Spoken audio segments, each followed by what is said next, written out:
فیضان محترم زیادہ طویل گفتگو کا وقت تو ہے نہیں. بہرحال اس حدیث کے ذیل میں حدیث کو سمجھیے کہ رسول نے کہا کہ حسین مجھ سے اور میں حسین سے. تو حسین سے رسول ہونے کے لیے، حسین کی وجہ سے رسالت کی بقا کے لیے، حسین کی وجہ سے توحید الہی کو بچانے کے لیے، حسین کی وجہ سے قرآن کو بچانے کے لیے امام مظلوم کربلا نے اتنی قربانیاں دی کہ رسالت بچ جائے، توحید بچ جائے، قرآن بچ جائے. اور کربلا میں آپ یہ دیکھیے کہ اسلام جس سینے پہ تھا اسی سینے پہ امام حسین بھی پڑے. اسلام اور حسین ساتھ ساتھ رسول کے سینے پہ پروان چڑھے. اب حسین اور اسلام جب ساتھ ساتھ پروان چڑھے ہیں تو حسین نے ایک آواز سنی جو بڑی کمزور سی آواز تھی، اور وہ آواز اسلام کی تھی کہ اے حسین، اے میرے بچپن کے ساتھی، مجھے بچا لو، جو کہ مجھے یزید نامی ایک ایسی بیماری لگ گئی ہے کہ جس سے میرا وجود خطرے میں پڑ گیا. تو آپ مجھے بتائیے کہ کیا امام حسین پر واجب نہ تھا کہ اسلام کو بچا لیں؟ امام حسین نے اپنا گھر چھوڑ دیا، کہا چلو آؤ، اسلام خطرے میں ہے، اور اسلام نے ہم کو آواز دی، زینب تم چلو، کلثوم تم چلو، عباس تم چلو، علی اکبر ساتھ چلو، قاسم چلو. اور آخر میں 20 یا 22 دن کا بچہ ہے جس کا نام علی اصغر ہے، جس کی پوری زندگی ایک سفر میں گزر گئی.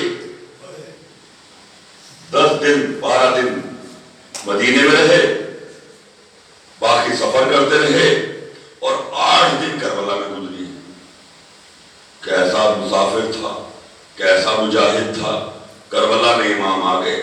اور جب کربلا میں آنے کے بعد امام حسین علیہ السلام نے اسلام کی نبض کو پکڑا. آپ سمجھتے رہیے، ماشاءاللہ باشعور مجمع ہے. نبض کون دیکھتا ہے؟ جو طبیب ہوتا ہے.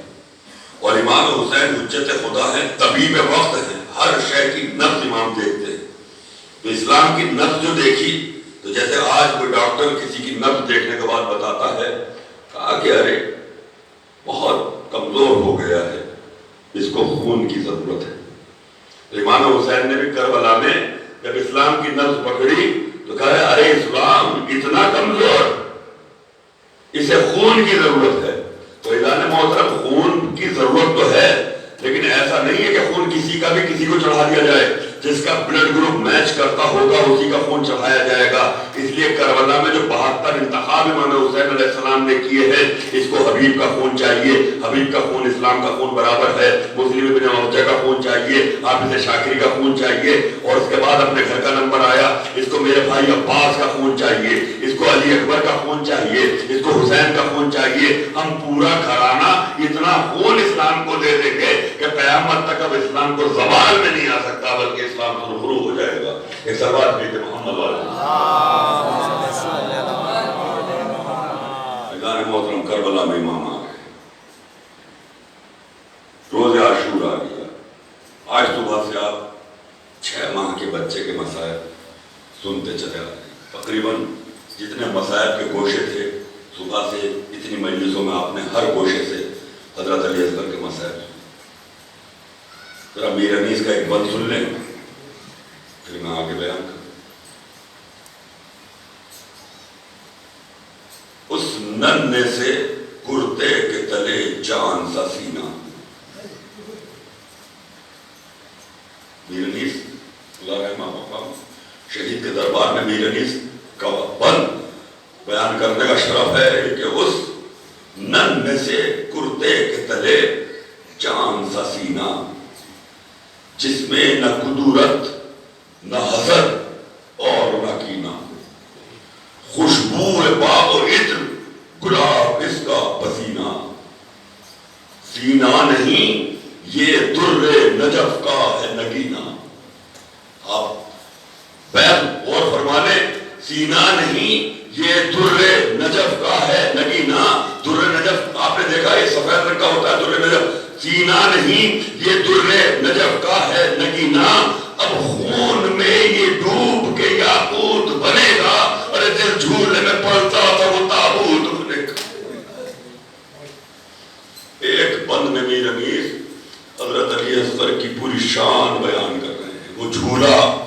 برآمد ہونے والا ہے۔ یہ جھولا کون سا جھولا ہے؟ آپ اس جھولے کی عظمت کو سمجھیے۔ یہ جھولا ایک ایسا تبرک ہے کہ جس گہوارے میں مادر موسیٰ نے حضرت موسیٰ کو دریائے نیل میں چھوڑا تھا، یہ وہ تبرک موسیٰ ہے جو حضرت عیسیٰ تک پہنچا اور حضرت عیسیٰ کے بعد رسول اکرم تک پہنچا، اور یہ اللہ کے پیغام کے ساتھ ساتھ رسول خدا نے اس کو امام حسین کے سپرد کیا۔ اسی جھولے میں جناب سکینہ پلی اور اسی جھولے میں علی اصغر آئے،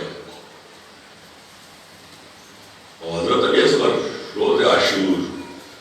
جناب سکینہ کا کام صرف اتنا تھا کہ رات کو بس جھولے کے پاس بیٹھی رہتی تھی اور جھولے کو جھلاتی رہتی، لیکن صبح صادق جب ہوئی ہے اور امام حضرت علی اصغر کو میدان میں لے کے گئے ہیں تو خالی جھولے کے پاس انتظار کرتی تھی جناب سکینہ اور کہتی تھی اے گہوارے ابھی میرا بھائی علی اصغر پانی پی کے آتا ہوگا، اور جب میرا بھائی گہوارے میں لیٹ جائے گا تو ہو سکتا ہے بابا میرے لیے بھی کچھ پانی لے آئیں۔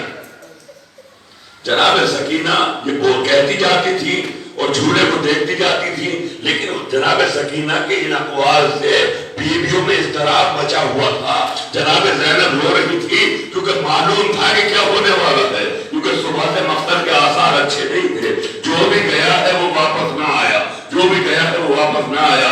لیکن حضرت علی اصغر تیر کھا کے جب واپس آئے تو پہلا سوال 4 برس کی بچی نے یہی کیا، بابا کیا پانی پلا دیا رہے بھائی کو؟ لیکن امام کیا جواب دے؟ اللہ نے محترم ماں سے کہا اے رباب یہ بتاؤ کیا تم اللہ کو مانتی ہو؟ کہا اشہد ان لا الہ الا اللہ۔ کہا کہ کیا رسول کو مانتی ہو؟ کہا اشہد ان محمد رسول اللہ۔ کہ کیا علی کو مانتی ہو؟ کہا اشہد ان علی ولی اللہ۔ کہا کہ اے رباب جس اللہ کی توحید کا کلمہ پڑھا ہے اسی اللہ کی قسم ہے، جس رسول کی رسالت کا کلمہ پڑھا ہے اسی رسول کی قسم ہے، جن علی کی ولایت کا کلمہ پڑھا ہے ان علی مرتضیٰ کی قسم ہے، تیرا بچہ ذبح ہو گیا۔ اور یہ کہہ کے امام نے دامن اٹھا دی۔ جزاکم ربکم الخیر الجزا، خدا آپ کو کسی غم میں نہ رلائے سوائے غم امام مظلوم کربلا۔ ایزان محترم پھنسے خیمہ جا کے قبر بنا دی، حضرت علی اصغر کو دفن کر دیا، ننھی سی قبر کھود کے اصغر کو کاٹ کے شبیر اٹھ کھڑے ہوئے دامن کو چھاڑ۔ ادھر امام کی شہادت ہوئی، ایزان محترم شہادت کے بعد جب وہ شام غریبہ کا وقت آیا تو ایک اعلان ہوا پسر سعد کا کہ سب لاشوں کو ایک لائن میں رکھ دیا جائے، اور حکم ابن زیاد ملون یہ ہے کہ ان لاشوں پہ گھوڑے دوڑائے جائیں۔ سارے لاشیں لائے، کسی نے کہا کہ ایک 6 ماہ کا بچہ بھی تو حسین لائے تھے کربلا میں، وہ کیا ہوا؟ کہا کہ پتہ نہیں کہیں زمین کربلا تو حسین نے دفن کر دیا ہے، سر تو ہے لیکن بچہ نہیں ہے۔ کیسے ظالم تھے، چھوڑ دیتے بچے کو، لیکن نہیں۔ ایزان محترم 10 لوگوں کو اکٹھا کیا گیا کہ جاؤ زمین کربلا میں نیزہ مار مار کے علی اصغر کو تلاش کرو۔ بس جب یہ اعلان سنا تو جناب فضا دوڑ کے آئیں کہ رباب اب تیرے بچے کے خیر نہیں ہے۔ ان 10 میں سے سب سے بڑا ظالم جو کربلا میں تھا وہ شمر بن تھا، ان 10 میں سے ایک شمر بھی تھا، اور وہ شمر نیزہ ایک جگہ پہ ایسا مارا کہ اب نیزہ نہیں نکلا بلکہ علی اصغر کا جنازہ نکل کے آ گیا۔ وہ گیسو خون اور مٹی میں الجھے ہوئے، وہ سینے پہ زخموں کے نشان، اور وہ نیزے کے اوپر وہ بچہ ہے۔ ایزان محترم یہ بچہ وہ تھا کہ جو 2 بار ذبح ہوا، تیر لگنے کے بعد آئے تو امام نے لا کے دفن کر دیا۔ اب آپ سنیے ظلم کا، کہا کہ اب جناب ساری بیویاں دیکھ رہی ہیں، شمر نے اس بچے کو بالوں سے پکڑا، وہ علی اصغر ہے، اور جس خنجر سے امام حسین کو ذبح کیا تھا وہی خنجر نکالنے کے بعد دیکھا اے لوگوں گواہ ہے نا، میں حسین کے اس بچے کو اسی خنجر سے ذبح کر رہا ہوں جس سے میں نے حسین کا سر قلم کیا۔ ایزان محترم یہ حضرت علی اصغر علیہ السلام پامال ہو گیا لاشا حسین کے سینے پر، لیکن ایزان محترم لیکن وہ جھولا رہ گیا۔ لیکن ایک ماں جب خیام میں